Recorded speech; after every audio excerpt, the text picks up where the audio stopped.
میرے محترم بھائیوں اور دوستو، مجھ سے پہلے یقیناً بہت سے علماء کرام نے آپ کے سامنے ختم نبوت کے حوالے سے اپنے علم، دانش اور بصیرت کے مطابق گفتگو کی ہوگی، لیکن میں بھی چند گزارشات آپ کے سامنے عرض کرنا چاہتا ہوں۔ ایک فیصلہ میں بھی کر چکا ہوں اور مجھے یقین ہے کہ وہ فیصلہ آپ بھی کر چکے ہوں گے۔ یہاں اس مسجد کے حال میں تشریف فرما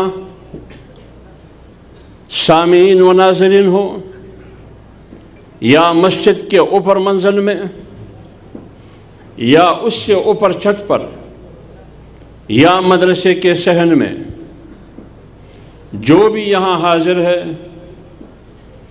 وہ فیصلہ یہ کہ ہم نے اس ملک میں اس عادلانہ نظام، اس اسلامی نظام کے لیے اور اس کی نفاذ کے لیے جد و جہد کریں گے اور اسلام کی علم اور جھنڈا کو سربلند کریں گے، یا تو مریں گے، تیسرا کوئی راستہ نہیں ہمارے لیے۔ بنیادی فیصلہ یہ ہے، دنیا ہمیں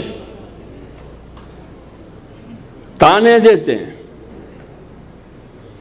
دنیا ہمیں بین الاقوامی گالیوں سے نوازتے ہیں، لیکن آج کے اسٹیج کی توسط سے، میں اتنا بڑا آدمی نہیں ہوں، اسٹیج کی توسط سے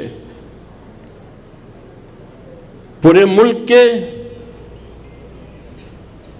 ان حواریوں کو، بین الاقوامی اسٹیبلشمنٹ اور قوتوں کی ایجنٹوں کو، ان کے پیروکاروں کو، خواہ وہ اقتدار کے ایوانوں میں ہو یا ملک کے کسی بھی کونے میں ہو، اس کو ہم علی الاعلان یہ کہتے ہیں کہ اس ملک میں قطعاً وہ قانون سازی نہیں ہوگی جس میں اسلام اور مسلمانوں کی تباہی و بربادی ہو۔ اگر آپ نے جب بھی کوشش کی ہے، ہر مرحلے پر، ہر وقت اپنے آقاؤں سے مل کر، جس کی سرپرستی بین الاقوامی دنیا میں امریکہ جیسا غنڈہ کر رہا ہے، ادھر ان کے پیروکار اور سہولتکار اقتدار میں آتے ہوئے اس کے لیے قانون کے میدان میں فضا ہموار کرنے کی کوشش کرتے ہیں۔ لہذا شیخ الہند کی نقش قدم پر چلتے ہوئے، حسین احمد مدنی کی نقش قدم پہ چلتے ہوئے، مولانا عطاء اللہ شاہ بخاری کی نقش قدم پہ چلتے ہوئے، مفتی محمود رحمت اللہ علیہ کے نقش قدم پر چلتے ہوئے، اور آج کی قیادت مولانا فضل الرحمان صاحب کی نقش قدم پہ چلتے ہوئے، گلی کوچوں پارلیمنٹ میں اور پارلیمنٹ سے باہر آپ کا راستہ روکیں گے۔ آپ کا واسطہ غالباً ناچنے والوں سے تو پڑا ہے، آپ کا واسطہ ممی ڈیڈی لوگوں سے پڑا ہے، آپ کا واسطہ برگر والوں سے پڑا ہے، لیکن یہ داڑھی پگڑی والے نہ ناچنے والے ہیں، نہ ممی ڈیڈی ہے اس میں، نہ اس میں برگر ہے. یہ وہ طبقہ ہے جس نے انگریز کو شکست دی اس زمین پر. آپ جیسے کٹ پتلی کو تو وہ کچھ ہی نہیں سمجھتے. میرے بھائیوں، طلباء کرام، تاریخ پڑھے. انگریز فیصلہ کر چکا ہے. آج نہیں، آج سے 200 سال پہلے، 100 سال پہلے وہ فیصلہ کر چکے ہیں کہ اس ملک میں اکثریت مسلمانوں کی ہے، لیکن اس کو ایسی تربیت دیں گے کہ نام ہے مسلمان کا لیکن کردار ہو انگریز کا. یہ ان کا فیصلہ ہے. ان کی کوشش یہ ہے کہ اگر آپ نے اس خطے کی مسلمانوں کی کمر کی ہڈی توڑنی ہے، اس خطے کی نوجوانوں کی کمر کی ہڈی توڑنی ہے، ان کو شکست دینی ہے، تو ان کے نصاب تعلیم کو تبدیل کرو. آپ بتائیے، آج ہمارے نصاب تعلیم پہ ان کو تبدیل کرنے پہ محنت ہو رہا ہے یا نہیں ہو رہا ہے؟ یہ تاریخی باتیں ہیں، یہ ہوائی باتیں نہیں ہیں. کیوں بین الاقوامی سطح پر یہ باتیں ہو رہی ہے کہ مدارس کی اصلاح ہونی چاہیے، مدارس کو قومی دائرے میں شامل کرنا چاہیے، مدارس کی نصاب تعلیم میں تبدیلی لانا چاہیے. کیوں بھائی؟ اس لیے کہ مدارس کی موجودہ نصاب تعلیم، نظام تعلیم انتہا پسند پیدا کرتے ہیں، شدت پسند پیدا کرتے ہیں اور نتیجے میں دہشت گرد پیدا کرتے ہیں. مطلب ان کا یہ ہے کہ جو اساتذہ جو علماء کے شکل میں ہے، یہ دہشت گردوں کے اساتذہ ہے. وہ مدارس جس میں قال اللہ اور قال الرسول پڑھایا جاتا ہے، سکھایا جاتا ہے، یہ مدارس نہیں ہے، یہ تعلیمی فیکٹریاں نہیں ہیں، یہ خودکش بمبار کی فیکٹریاں.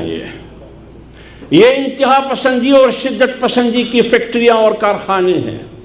لہذا اگر آپ نے دنیا میں فساد ختم کرنا ہے، دنیا میں بد امنی کو ختم کرنا ہے، تو تم نے ان کی نرسریوں کو ختم کرنا ہوگا. کیونکہ وہ کہتے ہیں کہ بنیادی چیز ہے ذہنیت، بنیادی چیز ہے نظریہ اور فکر، بنیادی چیز ہے تصور، بنیادی چیز ہے مائنڈ سیٹ. جب تک آپ ذہنیت کو تبدیل نہیں کریں گے، انتہا پسندی اور دہشت گردی ختم نہیں ہوگی. جب تک آپ فکر اور نظریے کو تبدیل نہیں کریں گے، ان کی اصلاح نہیں کریں گے، دہشت گردی اور انتہا پسندی ختم نہیں ہوگی. جب انتہا پسندی اور دہشت گردی ختم نہیں ہوگی، امن نہیں آئے گا. لہذا ذہنیت، فکر، نظریہ اور تصور، انتہا پسندی اور دہشت گردی کی مائنڈ سیٹ اس وقت ختم ہوگا جب آپ ان کی نرسریاں ختم کر دیں، اور ان کی نرسریاں ہیں دینی مدارس. یہ ہے دنیا کا فیصلہ. لیکن ہمیں مرعوب بھی نہیں ہونا، ہمیں ان کی منصوبوں اور ان کے پروپیگنڈوں سے متاثر بھی نہ ہونا، اور ہم نے ڈرنا بھی نہیں. اس لیے ایک طرف جناب رسول اللہ صلی اللہ علیہ وآلہ وسلم کے پیروکار ہے، ایک طرف موسیٰ علیہ السلام کے پیروکار ہے، ایک طرف ابو جہل اور ابو لہب کے پیروکار ہے، دوسری طرف فرعون کے پیروکار ہے. یہ فیصلہ ہم نے کرنا ہے کہ ہم نے پیغمبر کی صف میں شامل ہو کے ابو لہب اور ابو جہل کے حواریوں کا مقابلہ کرنا ہے، یا ان کی صف میں شامل ہو کے اسلام کے خلاف کھڑے ہو کے اسلام کو بدنام کرنے کے لیے تیار ہے. یہ فیصلہ آپ نے کرنا ہوگا. ہم کہاں کھڑے ہیں؟ ہم جناب رسول اللہ صلی اللہ علیہ وسلم کی لشکر ہے، ہم اس کی لشکر ہے، ہم موسیٰ علیہ السلام کی لشکر ہے۔ یہ دھمکیاں تو موسیٰ علیہ السلام کو بھی وہ دے رہے تھے۔ فرعون نے کیا کہا؟ فرعون نے ان جادوگروں کی لشکر کو کیا کہا؟ جن جادوگروں کو فرعون نے موسیٰ علیہ السلام کے مقابلے کے لیے بھجوائے، جب انہوں نے معرکہ ہارا اور یہ کہا کہ آمنا برب العالمین رب موسیٰ و ہارون، آج کے بعد ایمان ہے رب العالمین پر اور موسیٰ اور ہارون کی رب پر، جب یہ اعلان کیا تو فرعون نے کیا کہا؟ اس وقت کے امریکہ نے کیا کہا؟ اس وقت کے بین الاقوامی اسٹیبلشمنٹ نے کیا کہا؟ اس وقت کے طاقت کے نشے میں زمین پر خدا بن کے انہوں نے کیا کہا؟ انہوں نے کہا آمنتم، قال فرعون آمنتم به قبل ان آذن لکم۔ کیا کہا انہوں نے؟ اپنے جادوگروں کو مخاطب کر کے کہا کہ میری اجازت کے بغیر تم نے موسیٰ اور ہارون کی رب پر ایمان لایا، یہ کیوں؟ یہ گستاخی کیوں کی تم لوگوں نے؟ قال فرعون آمنتم به قبل ان آذن لکم انه لكبيركم الذي لعلكم السحر فلسوف تعلمون لأقطعن أيديكم وأرجلكم من خلاف ولأصلبنكم في جذوع النخل ولتعلمن أينا أشد عذابا وأبقى۔ آج کا فرعون جو دھمکیاں ہمیں دے رہے ہیں، اس وقت کی فرعون ان کارکنوں کو بھی دھمکیاں دے رہے تھے جنہوں نے فیصلہ کیا کہ آج کے بعد ہم نے موسیٰ علیہ السلام کی قیادت میں اس دستور کو ماننا ہے جو آسمانی دستور ہے، اور ان خطوط پہ چلنا ہے جو خطوط موسیٰ کا ہے۔ یہی بات تھی، اور تو کوئی جرم نہیں کیا تھا انہوں نے، فرعون کو گالی نہیں دی، فرعون کی گستاخی نہیں کی، بلکہ انہوں نے موسیٰ علیہ السلام کی راہ اختیار کی۔ فرعون نے دھمکیاں دی، قتل کر ڈالوں گا، لٹکا دوں گا، ہاتھ پیر کاٹ دوں گا، پتہ نہیں کیا کیا کروں گا۔ آج بھی یہی ہو رہا ہے ہمارے ساتھ، لیکن انہوں نے جواب میں کیا کہا؟ فَقْضِ مَا أَنْتَ قَاضٍ، فَقْضِ مَا أَنْتَ قَاضٍ، آپ سے جو کچھ ہو سکتا ہے وہ کرو، جتنی طاقت آپ کے بازو میں ہے، آپ کے لشکر میں ہے، وہ آزماؤ۔ ہم علی الاعلان کہتے ہیں کہ آج کے بعد تم میرے خدا نہیں ہے۔ فَقْضِ مَا أَنْتَ قَاضٍ، دلیل کیا پیش کیا؟ إِنَّمَا تَقْضِي هَذِهِ الْحَيَاةِ الدُّنْيَا، تمہاری زندگی کا بنیادی مقصد اس دنیا کا اقتدار ہے، میری زندگی کا مقصد اِنَّا آمَنَّا بِرَبِّنَا، رب کی رضا ہے، مقابلہ ہے۔ میدان کس نے مارا؟ جیت کس کی ہوئی؟ فرعون کی یا موسیٰ کی؟ موسیٰ کی۔ اس وقت بھی موسیٰ علیہ السلام اور ان کے ساتھیوں کو دہشت گرد کہا گیا، آج بھی ہمیں دہشت گرد کہا جاتا ہے۔ کہا جاتا ہے یا نہیں کہا جاتا؟ کہتے ہیں کہ انڈیا سے لوگ آئے ہیں، انڈیا سے لوگ آئے ہیں، راہ نے بھجوائے ہیں، وہ ادھر انتشار پہ لائیں گے، ٹارگٹ کلنگ کریں گے، ملک کی مقتدر شخصیات کو نشانہ بنائیں گے۔ کہا یا نہیں کہا؟ کہا۔ اچھا پھر کیا کہا؟ کہا کہ سرپرست علماء کو نشانہ بنائیں گے۔ کس کو نشانہ بنائیں گے؟ علماء کو نشانہ بنائیں گے۔ اچھا آپ کو کیسے پتہ چلا کہ علماء کو نشانہ بنائیں گے؟ چلو جب آپ کو پتہ ہے کہ علماء کو نشانہ بنائیں گے، پھر ریاست اور حکومت کی ذمہ داری ہے کہ علماء کو تحفظ دے۔ تم نے تحفظ دیا ہے علماء کو؟ اس کا مطلب یہ ہے کہ اس منصوبے میں تم اس کے ساتھ شریک ہو۔ ہونا تو یہ چاہیے کہ تم تحفظ دے علماء کرام کو، لیکن تحفظ دینے کے بجائے، سیکورٹی دینے کے بجائے تم سیکورٹی ہٹا دیتے ہو۔ اس کا مطلب یہ ہے کہ تم اس منصوبہ بندی میں اس کے لیے سہولت کار کا کردار ادا کر رہے ہو۔ یہ ہے ان کی حکومت، یہ ہے ان کی منصوبہ بندی۔ نصاب تعلیم کو تبدیل کرو۔ لارڈ میکالے نے 1835 میں ایک بات اور کی، وہ یہ کی کہ اگر اس کی کمر توڑنی ہے، اس کو بزدل بنانا ہے، اس قوم کو، ان کو اپنے اسلاف اور اکابر کی تاریخ سے دور رکھو، ان کو اپنے اکابر کی اسلاف کی تاریخ سے دور رکھو۔ اس لیے میں آپ کو کہہ رہا ہوں کہ اپنے اسلاف اور اکابر کی تاریخ پڑھو۔ شیخ الہند کون تھا؟ حسین احمد مدنی کون تھے؟ مفتی کفایت اللہ کون تھے؟ مولانا قاسم نانوتوی کون تھے؟ پڑھو یہ۔ مولانا طاء اللہ شاہ بخاری کون تھے؟ آپ کو ہر زمانے میں دو قسم کے مولوی ملیں گے، ہر زمانے میں آپ کو دو قسم کے مولوی ملیں گے۔ ایک وہ جو وقت کے سرکار کے مقابلے میں مزاحمت کار ہو، ایک وہ مولوی مقابلے میں ملے گا آپ کو کہ وہ سرکار کے دربار میں مولوی ہو، جیسے طاہر اشرفی اور مفتی عبدالقوی جیسے مولوی۔ تو ایک طرف وہ مولوی ہوگا جس کا نام شیخ احمد سرہندی ہے، ایک وہ مولوی ہوگا۔ بادشاہی ایک اکبر کی ہے جو زمین پر اپنے آپ کو خدا کہتے ہیں، لیکن ایک طرف مجدد الفسانی ہے، شیخ احمد سرہندی ہے، اس ظالم جابر حکمران کے خلاف عالم بغاوت اٹھا کے برسر پیکار ہے۔ لیکن دوسری طرف درباری مولوی ابو الفضل اور فیضی کی صورت میں وہ اکبر کے ساتھ پہلو میں بیٹھے دائیں بائیں۔ اور آپ علماء سے پوچھئے کہ ابو الفضل کے علم کی کیا شان تھی، فیضی کے علم کا کیا شان تھا، آپ پوچھئے علماء سے کہ کس شان کے علماء تھے۔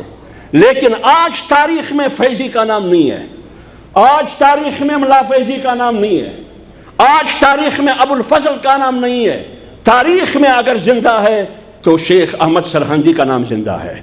موجودہ حکومت اور موجودہ دور میں بھی دو قسم مولوی آپ کو ملیں گے، ایک وہ جو سرکار کے خلاف برسر پیکار ہے، ایک وہ جو ملکی طاقت اور بین الاقوامی طاقت کے مقابلے میں شیشہ پلائی ہوئی دیوار بن کے کھڑا ہے، ایک وہ مولوی جو سرکار کے دربار میں دم دبا کے درباری کی طرف بیٹھا ہے، ان کو چھاٹ رہا ہے، ان کی تھالی کو چھاٹ رہا ہے۔ دیکھیے تاریخ میں کون زندہ رہے گا؟ تاریخ میں مولانا فضل الرحمان زندہ رہے گا۔ تاریخ میں جس طرح مفتی محمود زندہ ہے، تاریخ میں جس طرح شیخ الہند زندہ ہے تاریخ میں، اسی طرح تاریخ میں یہ زندہ رہے گا۔ یہ فرق ہے، یہ فرق سمجھو۔ لیکن یہ اس وقت آپ سمجھیں گے جب آپ تاریخ پڑھیں گے۔ آج پاکستان کی 60% نوجوانوں کو یہ پتہ نہیں ہے کہ انگریز کی نکالنے میں، انگریز کو شکست دینے میں اصل کردار کس کا تھا، نوجوانوں کو معلوم نہیں ہے۔ آج نوجوانوں کو، خاص کر عصری اور فنی اداروں کے طالب علموں اور اسٹوڈنٹ کو یہ معلوم نہیں ہے کہ ختم نبوت ہے کیا، توہین رسالت ہے کیا، یہ معلوم نہیں ہے۔ ان کو یہ پتہ نہیں ہے کہ قائدیان کیا ہے، قائدیانی کیا ہے، غلام احمد مسرور کیا ہے۔ یہ انگریز کا منصوبہ ہے کہ نوجوانوں کو، مسلمانوں کو اپنے اسلاف اکابر کی تاریخ سے دور رکھو، تاکہ وہ بے غیرت بن جائے، تاکہ وہ بزدل اور ذلیل بن جائے۔ لیکن ہم موسیٰ علیہ السلام کے پیروکار ہیں، ہم جناب رسول اللہ صلی اللہ علیہ وسلم کے پیروکار ہیں۔ موسیٰ علیہ السلام نے اللہ کی مدد سے فرعون کو شکست دی، جناب رسول اللہ صلی اللہ علیہ وسلم نے ابو جہل، ابو لہب اور ان کے حواریوں کو شکست دی، اور ہم آج کے ابو جہل اور ان کے حواریوں کو شکست دیں گے۔ آج ہم فرعون اور ان کی حواریوں کو شکست دیں گے۔ آج کا فرعون امریکہ اور ان کے حواری، یہ جو یہاں ہم پر مسلط ہے، یہ ان کے حواری ہے۔ ہم دلیل سے ثابت کر سکتے ہیں کہ یہ بندہ خود نہیں آیا ہے۔ آج جو موجودہ حکومت پر مسلط ہے، یہ بندہ خود نہیں آیا ہے، اس کو بٹھایا گیا ہے۔ اگر فرض کرے کوئی یہ سوال کرے کہ مولانا فضل الرحمان صاحب اقتدار کا بھوکا ہے، کوئی یہ سوال کرے کہ وہ اقتدار کے لیے لڑ رہا ہے، اس لیے آج وہ اقتدار میں نہیں ہے، اقتدار کے حصول کے لیے عمران خان کی مخالفت کر رہا ہے، لوگ یہی سوال کرتے ہیں یا نہیں کرتے؟ کرتے ہیں یہ سوال۔ اقتدار تو ان کو ملتا ہے، آج بھی پیشکش ہو رہی ہے،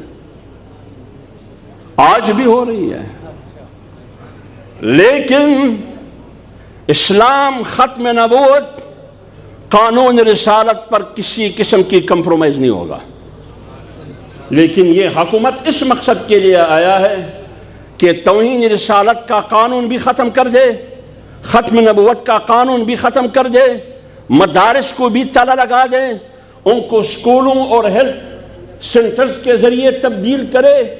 اس کی دلیل ہے، یہ معمولی سی وزارت میری قیمت نہیں ہے۔ کیوں؟ اس وقت کی طاقت جناب رسول اللہ صلی اللہ علیہ وسلم کے بڑوں کے پاس گیا یا نہیں گیا؟ کہا کہ یہ اپنے بھتیجے کو سمجھاؤ۔ علماء کہا یا نہیں کہا کہ اپنے بھتیجے محمد کو سمجھاؤ، اس کو سمجھاؤ۔ کیا چاہتے ہیں یہ؟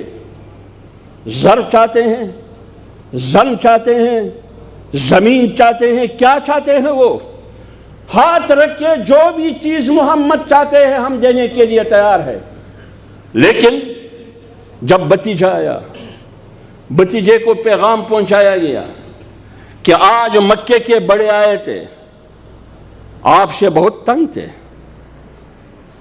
انہوں نے کہا کہ ہم سب دینے کے لیے تیار ہیں۔ رسول اللہ صلی اللہ علیہ وسلم نے جواب میں کیا کہا؟ کیا کہا جواب میں؟ اگر فرض کرے آپ کا بھتیجا باز نہیں آتا، یہ سب کچھ دینے کے لیے تیار ہے، پھر جو بھی نتیجہ ہوگا اس کا ذمہ دار ہم نہیں ہے، آپ کا بھتیجا ہے، یہ کہا گیا۔ لیکن رسول اللہ علیہ وسلم نے کیا کہا؟ کہا جو کچھ بھی ہو، جو کچھ بھی ہو، بات وہی ہوگی جو خدا کی ہوگی، اس کے علاوہ اور کچھ نہیں ہے، یہ فیصلہ ہمارا ہوگا، بات وہی ہوگی جو قرآن کی ہے، بات وہی ہے جو جناب رسول اللہ صلی اللہ علیہ وسلم کی ہے۔ ہم نہ ٹرمپ کی بات مانیں گے، نہ جو بائیڈن کی بات مانیں گے، نہ برلن، واشنگٹن، لندن کی بات مانیں گے، نہ اسلام آباد کے اقتدار پر قابض ان کے سہولت کاروں، پیروکاروں کی بات مانیں گے، ہم سب سے لڑیں گے۔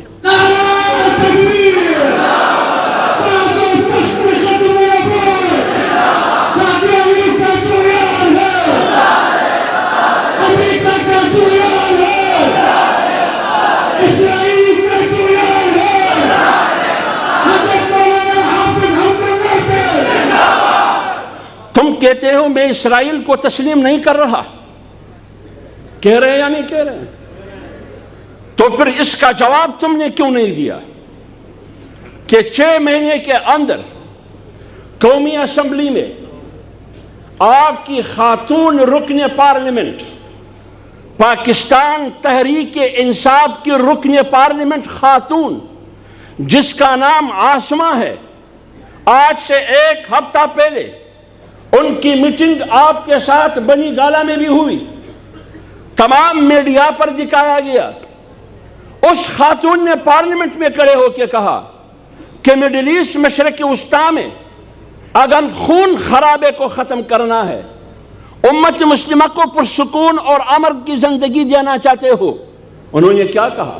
انہوں نے کہا کہ بیت المقدس یہودیوں کے حوالے کرو. کہا یا نہیں کہا؟ آج بھی ریکارڈ پر موجود ہے.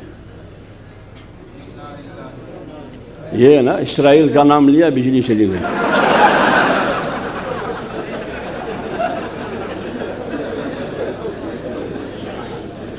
انہوں نے کہا کہ اگر آپ مشرق وسطیٰ میں عرب ممالک میں امن چاہتے ہیں تو اسرائیل کو تسلیم کریں، بیت المقدس ان کے حوالے کریں. آپ کو یاد ہوا انہوں نے کچھ حوالے بھی دی، آیاتیں بھی پڑھی. تو اگر آپ اسرائیل کا ایجنٹ نہیں ہے، کیا تم نے اس رکن پارلیمنٹ کے خلاف کوئی کارروائی کی؟ کیا تم نے اس رکن پارلیمنٹ کے خلاف کوئی کارروائی کی؟ نہیں کی. کیا تم نے ان کی پارٹی کی رکنیت ختم کی؟ کیا تم نے ان کی اسمبلی کی رکنیت ختم کی؟ کیا تم نے اس کو پارٹی کا شوکاز نوٹس دیا؟ نہیں دیا. آج بھی وہ خاتون آپ کی آنکھوں کا تارا ہے. کہاں ہے مدینہ کی ریاست؟ کہاں ہے مدینہ کی ریاست؟ تم مدینہ کی ریاست قائم کرنا چاہتے ہو فردوس اشک کے ذریعے. تم مدینہ کی ریاست قائم کرنا چاہتے ہو شرین مزاری کے ذریعے. تم مدینہ کی ریاست قائم کرنا چاہتے ہو شیخ رشید کے ذریعے کہ پاکستان کا سب سے بڑا سیاسی اور سرکاری لوٹا ہے، اس کے ذریعے. تم مدینہ کی ریاست قائم کرنا چاہتے ہو فواد چودھری کے ذریعے. بھائی مدینہ کی ریاست قائم کرنے والوں کے اس قسم کی چہرے نہیں ہیں، اس قسم کی چہرے نہیں ہیں. کہتے ہیں کہ دیندار لوگوں کی علامت یہ ہے، دیندار اور نیکوکار لوگوں کی علامت یہ ہے کہ ان کی چہرے کو دیکھ کر خدا یاد آتا ہے. نیکوکار اور دیندار لوگوں کی چہرے کو دیکھ کر کون یاد آتا ہے؟ اللہ یاد آتا ہے. آپ بتائیے عمران خان کی چہرے کو دیکھ کر خدا یاد آتا ہے؟ کیا شرین مزاری کی چہرے کو دیکھ کر خدا یاد آتا ہے؟ یہ نیک انسان کی علامت ہے. نیک صحابہ کرام تو دور کی بات ہے، جناب رسول صلی اللہ علیہ وسلم تو بہت دور کی بات ہے. نیکوکار اور نیک بندوں کی علامت کیا ہے؟ ان کی علامت یہ ہے کہ ان کی چہرے کو دیکھ کر خدا یاد آ جائے اور یوم آخرت یاد آ جائے. کیا فردوس اشک کی چہرے کو دیکھ کر خدا یاد آتا ہے؟ شرین مزاری کی چہرے کو دیکھ کر خدا یاد آتا ہے؟ شیخ رشید کی چہرے کو منہ پتیلے کی طرح دیکھ کر خدا یاد آتا ہے؟ فواد چودھری کی چہرے کو دیکھ کر خدا یاد آتا ہے؟ یہ سارے استعمال شدہ ڈبے لوگوں کو دھوکہ دیتے ہو کہ مدینہ کی ریاست. بات سنو تم سے زیادہ طاقتور ضیاء الحق تھے، تم سے زیادہ طاقتور جنرل ضیاء الحق تھے. اس نے 10 سال اسلام کے نام پر حکمرانی کی، 10 سال اسلام کے نام پر حکمرانی کی. علماء کی بہت بڑی جمع غفیر یہ کہا کرتے تھے کہ یہ آج کی زمانے کا عمر فاروق ہے. تاریخ پڑھے، کہا یا نہیں کہا؟ لیکن جمعیت علماء اسلام کہاں کڑی تھی؟ جمعیت علماء اسلام جنرل ضیاء کے زمانے میں جنرل ضیاء کے پہلو میں کڑی تھی یا برسر پیکار تھی ان کے خلاف؟ برسر پیکار تھی ان کے خلاف. یہاں تک کہ جمعیت علماء اسلام کی قیادت کو کہا گیا کہ یہ بے نظیر کے پیچھے پڑا ہے. کہا یا نہیں کہا؟ یہ بے نظیر کی تابع داری کر رہا ہے، جیسے کہ آج کہہ رہے ہیں کہ مریم نواز کے پہلو میں کڑا ہے.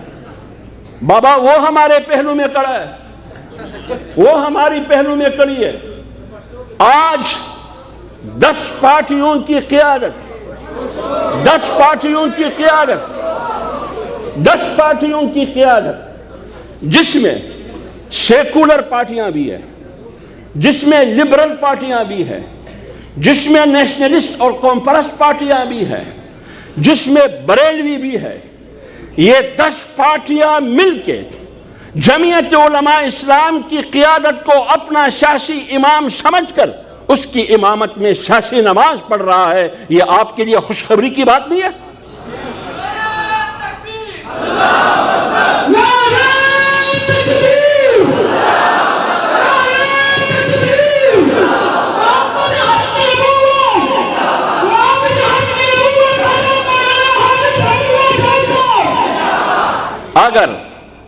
اگر یہ غلط ہے، اگر مولانا کی قیادت، ان 10 جماعتوں کی قیادت مولانا کی غلط ہے، تو پھر مفتی محمود رحمۃ اللہ علیہ نے جو 9 جماعتوں کی قیادت کی 77 میں، تو کیا وہ غلط تھا؟ کیا وہ غلط تھا؟ جنرل ضیاء کے مقابلے میں جب تمام جماعتیں اپوزیشن کی ایک پیج پر تھی اور جنرل ضیاء نے 10 سال اسلام اسلام اسلام کر کے قوم کو دھوکہ دیا، ہم نے اس اسلام کو تسلیم کیا؟ ہم نے ضیاء الحق کی اسلام کو تسلیم نہیں کیا. ہم نے کہا یہ دھوکہ ہے، لہذا ہم اس کٹ پتلی رنگیلا وزیر اعظم کی مدینے کی ریاست کو بھی تسلیم نہیں کرتے. یہ نام نہاد حکومت کو ہم تسلیم نہیں کرتے. اس نام نہاد کٹ پتلی امیر المومنین کو ہم تسلیم نہیں کرتے. کیا کرتے ہیں آپ؟ ہمیں جیلوں میں ڈالتے ہیں، ہمیں جیلوں میں ڈالتے ہیں. وقت آئے گا ہم خود جیلوں میں آئیں گے، آپ کے جیل تنگ پڑیں گے، تنگ. آپ مولویوں کو ماریں گے. ہم نے ایک نعرہ سنا تھا کہ کیا نعرہ تھا اس کو؟ ایک بٹھو کو ماریں گے، ہر گھر سے بٹھو نکلے گا. کہا یا نہیں کہا؟ ایک مولوی کو ماریں گے، ہر گھر سے 4 مولوی نکلیں گے. اگر مولویوں نے فیصلہ کیا کہ آج کے بعد ہم نے 4 شادیاں کرنی ہے، تو کیا خیال ہے 4 مولوی نکلیں گے یا نہیں نکلیں گے؟ آپ مدارس کو بند کریں گے، ہر گھر مدرسہ ہوگا، ہر درخت مدرسہ ہوگا. اس لیے باجیوں کے ساتھ واسطہ ہے آپ کا، ناچنے والوں کے ساتھ بھی آپ کا واسطہ ہے، دماموں والوں سے بھی آپ کا واسطہ ہے، بنگ والوں سے بھی آپ کا واسطہ ہے، چرسیوں سے بھی آپ کا واسطہ ہے. لیکن پہلی دفعہ آپ کا واسطہ مولویوں سے پڑ رہا ہے. کس سے؟ مولویوں سے پڑ رہا ہے. اور قبر تک آپ کا پیچھا کریں گے، قبر تک آپ کا پیچھا کریں گے.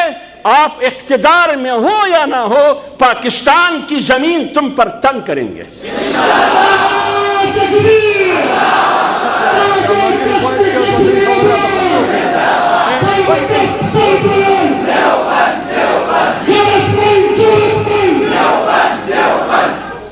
اتنے ڈرپوک ہے، اتنے ڈرپوک ہے. میں کیا ہوں؟ میری تو کوئی حیثیت نہیں ہے. میں ٹاک شو میں بیٹھتا ہوں، جب حکومت پر تنقید کرتا ہوں، پیچھے سے پیمرا کے ذریعے فون کرتا ہے، پیچھے سے چوری چھپ کے پیمرا کے ذریعے فون کرتے ہیں. اس چینل کو کیا آئندہ حافظ حمداللہ کو نہیں بلانا، اور ان کا جو بھی گیسٹ مہمان آتا ہے پہلے پوچھتے ہیں حافظ حمداللہ ہے یا نہیں ہے. جب ان کو پتہ چلتا ہے کہ حافظ حمداللہ ہے، پھر نہیں آتے ہیں. یہ میں نہیں کہتا، وہ انکر ہمیں کہتے ہیں کہ حافظ صاحب یہ کیا وجہ ہے یہ لوگ آپ کے ساتھ نہیں بیٹھتے ہیں. میں نے کہا ان سے پوچھیں، مجھے کیا پتہ ہے، ان سے پوچھیں. اس لیے آج جمعیت علماء اسلام نے ہم سب کو زبان دی ہے، زبان دی ہے ہمیں. سیاسی طریقے سے ان کی گردن دبوچ دیں گے جب میرے طالب علم کو وہ غلط نظروں سے دیکھیں گے۔ وہ کہتے ہیں کہ مدرسے کے بچے جلسوں میں کیوں آتے ہیں؟ مدرسے کے بچے جلسوں میں کیوں آتے ہیں؟ بھائی کیوں؟ یہ پانچواں مخلوق ہے، یہ کوئی پانچواں مخلوق ہے۔ ایک تو جنات ہے، ایک فرشتے ہیں، انسان ہے، حیوان ہے، جاندار مخلوق میں یہی چار ہے۔ کیا یہ مدرسے کے طلباء کوئی پانچواں مخلوق ہے؟ یہ بھی انسان ہے۔ پاکستان کی آئین نے ان کو حق دیا ہے ووٹ کا۔ جب یہ ووٹ استعمال کر سکتا ہے، اپنے مرضی کا بندہ پارلیمنٹ بیچ سکتا ہے اپنے ووٹ کے ذریعے، جب ووٹر لسٹ میں یہ بحیثیت ووٹر ووٹ استعمال کر سکتا ہے، تو کیا ایک رجیم، ایک جابر، ایک نصب شدہ، ایک مسلط شدہ حکمران کے خلاف احتجاج میں نہیں آ سکتا؟ آپ کے 126 دن دھرنے میں، آپ کے 126 دن دھرنے میں کون تھے؟ اسکول کی بچیاں تھیں یا نہیں تھی؟ شیرخوار بچے تھے۔ چلو اگر آپ یہ تسلیم نہیں کریں گے، آپ اور آپ کا کزن طاہر قادری ایک کنٹینر پہ تم دونوں کھڑے تھے یا نہیں کھڑے تھے؟ تو طاہر قادری کے جتنے بھی ورکر تھے وہ ان کے مدارس کے طلباء اور طالبات تھے یا نہیں تھے؟ تھے۔ ادھر تو آپ واہ واہ کرتے تھے۔ جب میری باری آتی ہے، میرے مدرسے کے طلباء نکلتے ہیں جو اس ملک کے شہری ہے، آئین نے ان کو حق دیا ہے، قانون نے ان کو حق دیا ہے، تم اس کو روکنے کی کوشش کرتے ہیں؟ دایا گز دایا میدان تے رکاو کدا تے رکاو کا یو سڑے بم نہ پاتی چار چیری جلسائی یو سڑے بم نہ پاتی۔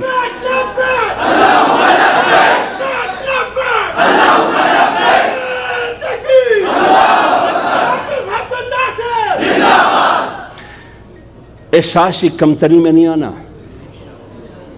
احساسی کمتری میں نہیں آنا۔ یہ ملک جس طرح کسی حکمران جرنیل جج کے بیٹے کا ہے، یہ اسی طرح مولوی کے بیٹے کا بھی ہے۔ یہ کسی کی باپ کی جاگیر نہیں ہے۔ کیا کریں گے؟ میری شریعت ختم کر دی گئی، کہاں کہ تم یہاں کا نہیں ہو۔ جب ان کو کرپشن نہیں ملا، بہت لمبی بڑی داستان ہے جو میری زندگی میں میرے ساتھ کیا ہوا ہے، کتنی مشکلات آئی ہے، اور اس کا اختتام ہوا ہے میری شہریت کے ختم کرنے پر۔ سارے میں وہ ٹس ہو گئے، کچھ نہیں ملا ان کو۔ آخر کیا ہوا؟ میری شریعت ختم کر دی گئی۔ اچھا بھائی، میں نے پرائمری کیا ہے 79 میں یا 80 میں، تو کیا میں پرائمری جب 80 میں کیا ہے تو میں کندار سے آتا تھا 80 ادھر پرائمری کیا، یا میں کابل سے آیا؟ میرا والد تاریخ نظام مصطفیٰ میں بھٹو کے خلاف 77 میں اس تحریک کا حصہ تھے۔ اس تحریک میں جیل گئے، جیل گئے، تو کیا وہ کندہار اور کابل سے آ کے ادھر تحریک کا حصہ بنے؟ کوئی شرم نہیں آتا ہے اس کو، نہ کوئی حیا ہے اس کو۔ جتنا بھی آپ بے شرم ہوں، جتنا بھی آپ بے حیا ہوں، آپ کا مقابلہ کریں گے۔ یہ فیصلہ ہے، زندگی ایک ہے، سر بھی ایک ہے، خدا نے لینا ہے یا تم نے لینا ہے، یہ فیصلہ ہم کر چکے ہیں۔ جس نے بھی لینا ہے یو سر دی خدا را کری دی تے اخی کے خدا اخی مبارک سے، لیکن ستا جبر، ستا طاقت، ستا زبردستی، ستا ڈنڈا، ستا توپک نہ منا۔ ملک آپ کا ہے، آپ کا ہے، مونچوں کو تھاؤ دے دو، مونچوں کو تھاؤ دے دو، یہ ملک میرا ہے، کسی کی باپ کا نہیں ہے ملک، شرمندہ نہیں ہونا، مرعوب نہیں ہونا، ان کی گالیوں اور پروپیگنڈوں سے متاثر نہیں ہونا۔ دنیا میں بزدل لوگ ہیں، ان سے بزدل لوگ نہیں ہیں۔ آپ کی ایک تاریخ ہے، تاریخ پڑھو۔ تم کس کے پیروکار ہے، کس کے جانشین ہو؟ تم اپنی عظمت کو پڑھو، سمجھو، اپنی فضیلت کو پڑھو، سمجھو۔ قرآن سے پوچھئے، احادیث سے پوچھئے، دیوبند کی تاریخ سے پوچھئے، اسلامی تاریخ سے پوچھئے۔ یہ ہے آپ کی تاریخ۔ تم ڈرتے کیوں ہو؟ تم مرعوب کیوں ہو جاتے ہو؟ تم میڈیا اور مخالفین کی پروپیگنڈے سے متاثر کیوں ہوتے ہو؟ تمہیں ایوان میں بیٹھنے کا حق ہے، اسمبلی میں بیٹھنے کا حق ہے، مجھے پگڑی اور داڑھی کے ساتھ حق نہیں ہے؟ جس کی مرہون محنت تم آج پاکستان کی اسمبلی میں بیٹھے ہیں، اس کا نام شیخ الہند تھا، اس کا نام مدنی تھا، اس کا نام نانوتوی تھا۔ انگریز کے خلاف قربانیاں تو انہوں نے دی، تم کہاں تھے؟ تم تو تھے ہی نہیں۔ اصل حق ہمارا ہے، لہذا موجودہ حکومت یہ ملک اور ملک کی عوام کی ایجنڈے پہ کام نہیں کر رہا۔ ایک مثال میں نے آپ کے سامنے رکھ لی۔ دوسری بات، آپ لوگوں نے میڈیا پر سنا ہوگا کہ اسرائیل کی جہاز اسلام آباد آئی، مسقط آئی، مسقط کے بعد اسلام آباد آئی، پھر واپس چلی گئی۔ کیا حکومت نے اس کا کوئی جواب دیا؟ 73 سال میں اسرائیل کی جہاز نہ آ سکا، کیسے آیا؟ اگر نہیں آیا ہے قوم کو مطمئن کر لے۔ تیسری بات، پاکستان کی ایف آئی اے نے لیٹر جاری کیا پاکستان کی تمام ایئرپورٹوں کو کہ ان ممالک کے لوگ آتے ہیں، اس میں اسرائیل بھی شامل تھا۔ ان ممالک میں اسرائیل اس فہرست میں بھی شامل تھا۔ جب اعتراض اٹھایا گیا تو کیا جواب دیا؟ کلریکل غلطی تھی، مسٹیک ہوا ہے، زمانے تبی دوے کن شوے شتا پیرس جاری کی ایف آئی اے تمام ایئرپورٹوں نے جو واسطہ ہوئی ٹھیک ہے، برطانیہ سڑے رات لائس، دا جرمن سڑے رات لائس، دا امریکہ دا رات لائس، دا اسرائیل سڑے چنگراج، دا آغا شہری چنگراج تا پا پیرس کی دا اسرائیل نموم لکلیوں۔ لہذا یہ حکومت، یہ جو جتنے کہتے ہیں نہیں کروں گا نہیں کروں گا نہیں کروں گا نہیں کروں گا، اس کا معنی یہ ہے کہ یہ کرے گا۔ اس کا معنی یہ ہے یہ کرے گا۔ کیوں؟ یہ کہتے ہیں کہ یوٹرن قیادت اور عظیم شخصیت کی پہچان ہے۔ یوٹرن کا مطلب کیا؟ اردو میں اس کو جھوٹ کہتے ہیں۔ ہم جھوٹ کہتے ہیں، وہ یوٹرن کہتے ہیں۔ جب یوٹرن علامت ہے عظیم قیادت اور شخصیت کی تو نہیں کریں گے نہیں کریں گے نہیں کریں گے، یوٹرن لیں گے کریں گے۔ پھر عمران خان سے ایک اینکر نے انٹرویو لیا، کیا آپ اسرائیل کو تسلیم کریں گے؟ نہیں۔ آپ پر کوئی دباؤ ہے؟ ہاں دباؤ ہے۔ اب آگے میں نہیں جاؤں گا۔ کس کا دباؤ ہے؟ امریکہ کا دباؤ ہے نا۔ جب آپ ایئرپورٹ امریکہ کو افغانستان کو مارنے کے لیے دے سکتے ہو، تم فضا دے سکتے ہو، تم عافیہ صدیقی دے سکتے ہو، کیا مجھے یہ یقین نہیں ہے کہ تم اسرائیل کو بھی کل تسلیم کریں گے؟ یہ تمام وہ قرائن اور علامات ہے جو اسرائیل تسلیم کرنے کے لیے اس حکومت کی کاوش پہ دلالت کرتی ہے۔ دوسری بات، ہم کیوں اس حکومت کی مخالفت کرتے ہیں؟ اصولی بات تو یہ ہے کہ یہ جیری مینڈیٹ، چوری شدہ ووٹ کے نتیجے میں آیا ہے، وہ الگ بات۔ اب آتے ہیں ختم نبوت کے بارے میں ان کا کیا رائے ہے؟ یہ کیا کرتے ہیں؟ میں صرف ایک رپورٹ آپ کے سامنے پیش کرتا ہوں، پھر آپ خود اندازہ لگائیں۔ امریکہ میں ایک ادارہ ہے مذہبی آزادی کے حوالے سے، اس کا نام ہے فریڈم آف ریلیجیس، مذہبی آزادی، فریڈم آف ریلیجیس، مذہبی آزادی، یہ ان کی رپورٹ ہے۔ اچھا، اس رپورٹ میں کیا ہے؟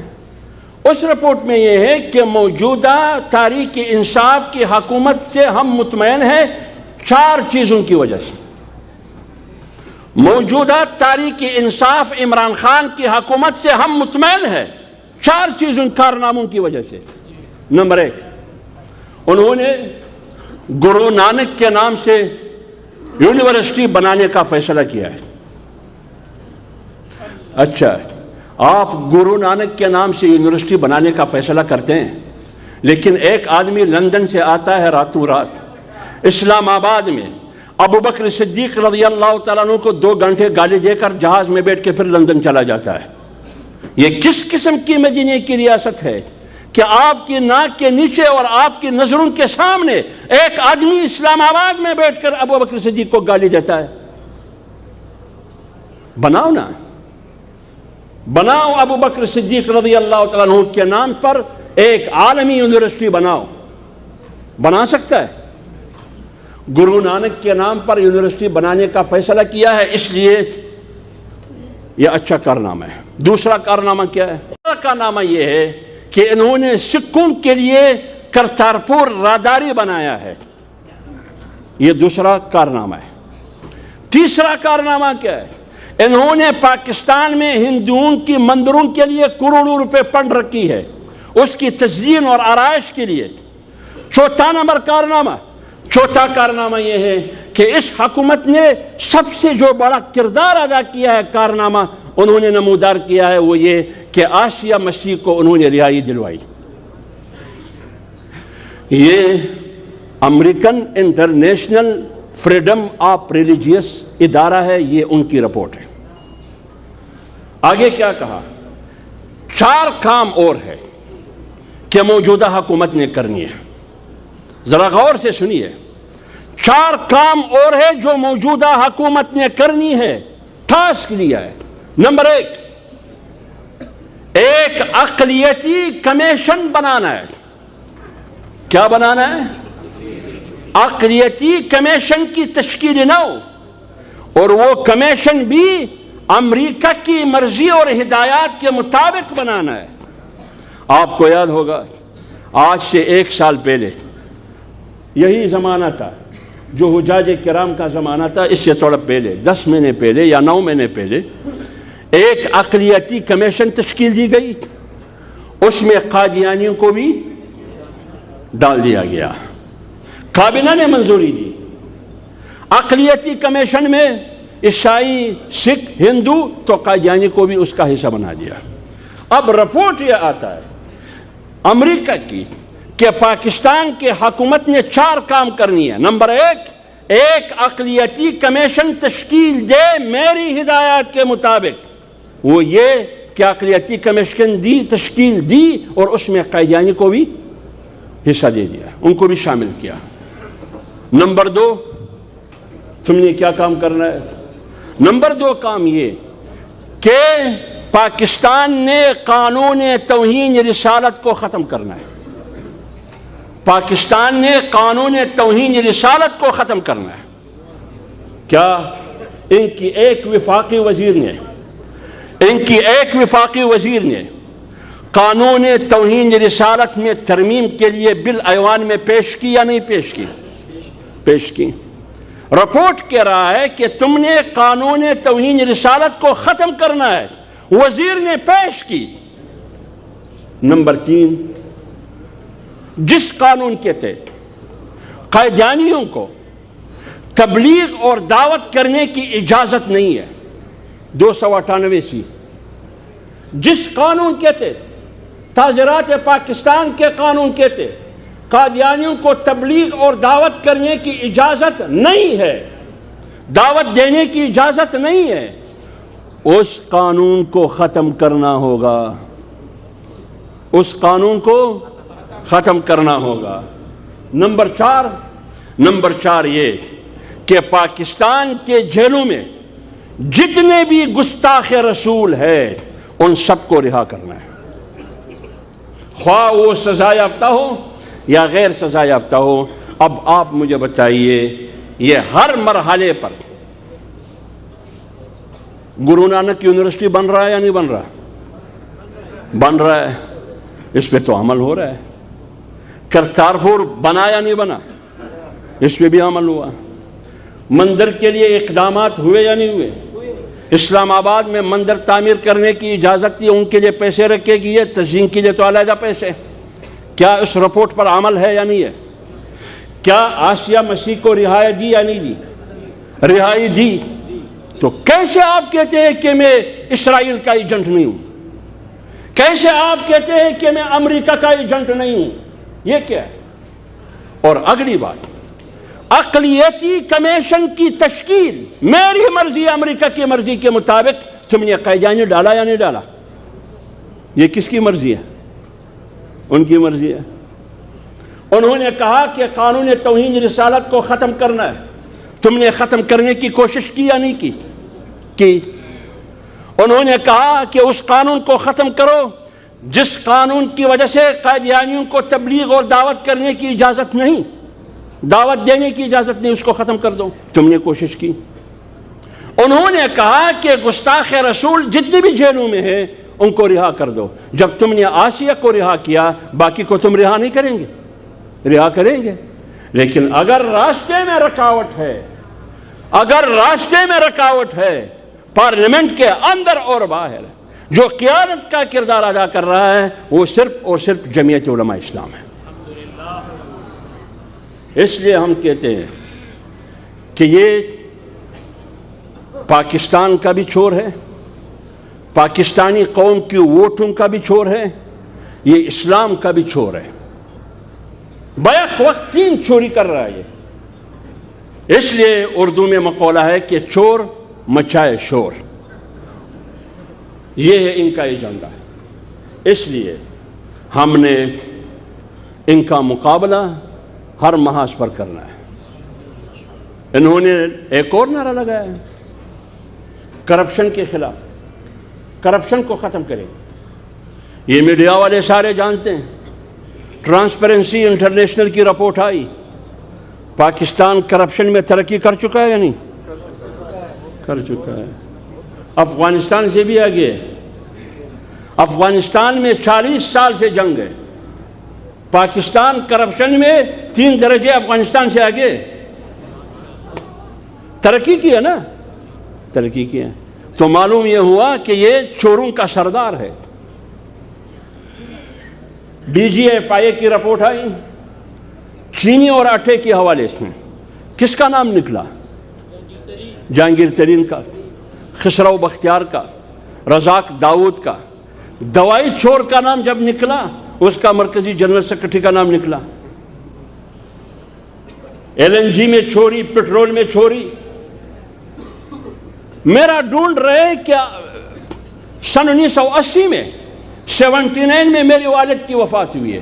یہ بتاؤ آپ کے والد کا اثاثہ کیا ہے؟ تو پھر یہ بتاؤ علیمہ باجی کا اثاثہ کیا ہے؟ یعنی 60 ارب روپے۔ عمران خان کی بہن کی کتنا اثاثہ ہے؟ 60 ارب روپے۔ جب پوچھا گیا کہ یہ کمائی کیسے ہوئی، کہتے ہیں سلائی مشین سے۔ عجیب سلائی مشین ہے۔ یہ سلائی مشین قوم کو بھی دے دے۔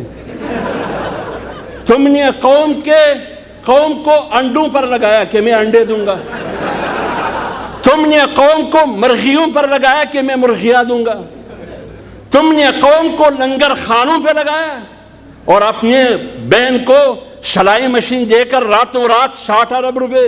عجیب کمال ہے سلائی مشین کا۔ یہ ہے منطق، یہ ہے لاجک۔ اس لیے آپ ان کی باتیں سنیے۔ صحابہ بدر کے بارے میں انہوں نے کیا کہا؟ کیا کہا انہوں نے؟ احد کے صحابہ کے بارے میں انہوں نے کیا کہا؟ جناب رسول اللہ صلی اللہ علیہ وسلم کے بارے میں کیا کہتے ہیں؟ کہتے ہیں کہ ایک زمانہ ایسا آیا کہ کچھ عرصے کے لیے آسمانی وحی پیغمبر پر بند ہو گئی. آپ دیکھیں سوشل میڈیا پہ پیغمبر علیہ السلام نے بہت پریشان ہوا, پتہ نہیں میں وہ نام میں نہیں لے سکتا. انہوں نے پاگل کا لفظ استعمال کیا. اب آپ اندازہ لگائیں, یہ مولانا فضل الرحمان صاحب کو کہتے ہیں کہ ان کو مولانا کی توہین ہے, تو پھر آپ کو وزیر اعظم کہنا وزیرت عظمیٰ کی توہین ہے, پھر آپ کو وزیر اعظم کہنا پاکستان کی توہین ہے. آپ ایک ناجائز بچی کی باپ ہے, تمہیں امیر المومنین کہنا یہ سب سے بڑی گالی ہے. تمہیں مدینے کی ریاست کا حکمران کہنا یہ سب سے بڑا فراڈ ہے. اگر آج مدینے کی ریاست عملاً قائم ہو, تم بتائیے سنسار ہوگا یا نہیں ہوگا؟ سنسار ہوگا نا, یا تو درے لگے گی یا تو سنسار ہوگا, ان دو میں سے ایک ہوگا. اس لیے علماء کی توہین نہ کرنا, ان کی توہین نہ کرنا. میرے طلباء, میرے بھائیوں, یہ ہے اس حکومت کا ایجنڈا, یہ ہے اس حکومت کے ارادے. انہوں نے بین الاقوامی اداروں کے کہنے پر قانون سازی کی آج سے 4 مہینے پہلے پارلیمنٹ میں. وہ قانون سازی یہ تھی, ابھی تک تو اسلام آباد تک محدود ہے, اب پوری پاکستان میں خیبر پختونخوا اور پنجاب میں اس قانون سازی کرنے کا ارادہ رکھتا ہے. وہ قانون سازی وقف املاک ایکٹ منظور کیا انہوں نے. اس ایکٹ کے نتیجے میں مساجد کو, مدارس کو اپنے کنٹرول میں لانا چاہتے ہیں. کیوں؟ انہوں نے انتہا پسندی کو ختم کرنا ہے, شدت پسندی کو ختم کرنا ہے. اسلام آباد میں تو یہ قانون سازی ہو گئی, تمام مساجد مدارس کو انہوں نے اپنے کنٹرول میں لے لیا اس قانون سازی کے ذریعے. اب باری پنجاب اور خیبر پختونخوا کی ہے. کیوں؟ پنجاب میں بھی ان کی حکومت ہے, خیبر پختونخوا میں بھی ان کی حکومت ہے. یہ ہے مدینے کی ریاست. مدینے کی ریاست میں تو مساجد آباد ہوتے تھے, ادھر آپ مساجد کو تالا لگاتے ہیں, ادھر آپ بین الاقوامی اسٹیبلشمنٹ کے کہنے پر مدارس اور مساجد کے خلاف قانون سازی کرتے ہیں. اور پیغمبر علیہ السلام نے مدینے کی ریاست سے قیصر اور کسریٰ کو حکم نامہ بھجوایا, پیغام بھجوایا, یا تو اسلام لاؤ, اس دستور کو مان لو جس کا نام قرآن ہے, مجھے مان لو, یا جنگ کے لیے تیار ہو جاؤ. تیسرا راستہ یہ ہے, اگر آپ نے یہاں رہنا ہے پرامن تو ہمیں ٹیکس دینا ہوگا, جزیہ دینا ہوگا. یہ 3 راستے ہیں آپ کے لیے. یا تو اسلامی دستور کو مان لو قرآن کی صورت میں, یا جنگ کے لیے تیار ہو جاؤ, یا اگر رہنا ہے پرسکون پرامن زندگی تو آپ نے ٹیکس دینا ہے. اور تم کیا کرتے ہو مدینے کی ریاست کے نام نہاد علمبردار؟ تم امریکہ اور یورپ کو کہتے ہو کہ حکم کرے بابا جی کیسی قانون سازی کرنی ہے, کس طرح کی قانون سازی کرنی. وہ کہتے ہیں مساجد کنٹرول میں لے لو, مدارس کنٹرول میں لے لو, مدارس کو اسکولوں میں تبدیل کر دو, مدارس کو ہیلتھ سینٹر میں تبدیل کر دو. یہ ہے ان کی ارادے. اس لیے جمعیت علماء اسلام یہ فیصلہ کر چکی ہے. باقی خارجہ پالیسی, داخلہ پالیسی, معاشی پالیسی, وہ تو ایک الگ داستان ہے ان کی. معیشت کہاں سے شروع ہوتا ہے؟ معیشت انڈے سے شروع ہوا, مرغی سے شروع ہوا, کٹوں سے شروع ہوا, بینسوں پر آ کے پھر لنگر خانوں پہ ختم ہوا. یہی تھا یا نہیں تھا؟ کوئی اور طریقہ مجھے بتائیے. اس کے علاوہ اور کچھ بھی نہیں ہے. اس لیے پی ڈی ایم نے, جس کی قیادت مولانا فضل الرحمان صاحب کر رہے ہیں, وہ فیصلہ کر چکے ہیں کہ یہ موجودہ حکومت پاکستان کی سالمیت کے لیے بھی خطرہ ہے, یہ جمہوریت کے لیے بھی نحوست ہے, یہ اسلام کے لیے بھی خطرہ ہے. جب اسلام کے لیے بھی ہو, جمہوریت کے لیے بھی ہو, پاکستان کی سالمیت اور بقا کے لیے بھی ہو, کیا یہ حکمرانی کا حق رکھتا ہے؟ نہیں. اس لیے ابھی ہم نے اکٹھے ہو کے اس کا اجتماعی طور پر سیاسی جنازہ پڑھانا ہے, اور اس جنازے کی امامت مولانا فضل الرحمان نے کرنی ہے. وما علینا